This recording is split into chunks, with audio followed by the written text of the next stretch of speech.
করব, লড়ব, জিতব। কলকাতা আর ব্যাঙ্গালোরের মধ্যে ঘটেছে এমন কিছু ঘটনা যেটি ক্রিকেট ইতিহাসের পূর্ববর্তী ঘটনা মনে করে দিবে আপনার স্মৃতিতেও। এই ম্যাচটিতে সর্বশেষ 1 রানে জয় নিয়ে যখন মাঠ ছাড়ছিল কেকেআর, ঠিক সে সময়ই পোস্ট করা হয় তাদের অফিসিয়াল ফেসবুক পেজে।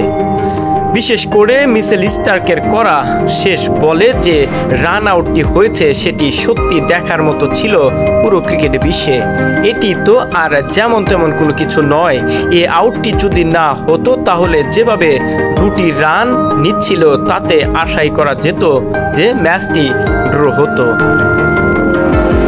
কিন্তু সেখান থেকে যে ম্যাচটি নিশ্চিত 1 রানে জয় নিয়ে মাঠ ছাড়তে পেরেছেন সেটি সত্যি কলকাতা ফ্যানদের জন্য অনেক বড় সৌভাগ্যের ছিল এদিন।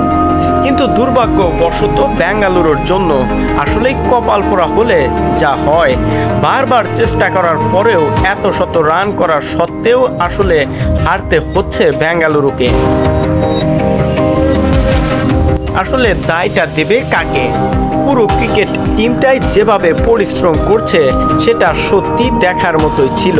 কিন্তু দুর্ভাগ্যবশত 1 রানে হারে মাঠ ছাড়ে বেঙ্গালুরু। এদিন সাধারণ সমর্থকদের যে ভালোবাসা পেয়েছে কলকাতা, সেটি সত্যি অবিশ্বাস্য ছিল কলকাতার জন্য।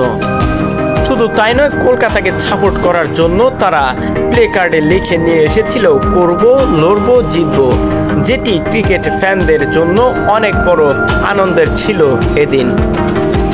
বিশেষ করে এদিন নজির কেড়েছে একটা রান আউটই, যে রান আউটটি মনে করে দেয় পূর্বের 2টি স্মৃতি। একটি হচ্ছে নিউজিল্যান্ড আর ইংল্যান্ডের মধ্যকার বিশ্বকাপ ফাইনাল ম্যাচ, আর আরেকটি হচ্ছে বাংলাদেশ এবং ভারতের মধ্যকার এশিয়া কাপ। সকল কিছু শেষে এমন স্মৃতি মনে করে দিয়ে বেঙ্গালুরু সমর্থকদের জন্য দুঃখের স্মৃতি বয়ে নিয়ে আসে কেকেআর ক্রিকেট সমর্থকরা। শহীদুল ইসলাম শহীদ, স্পোর্টস ডেস্ক।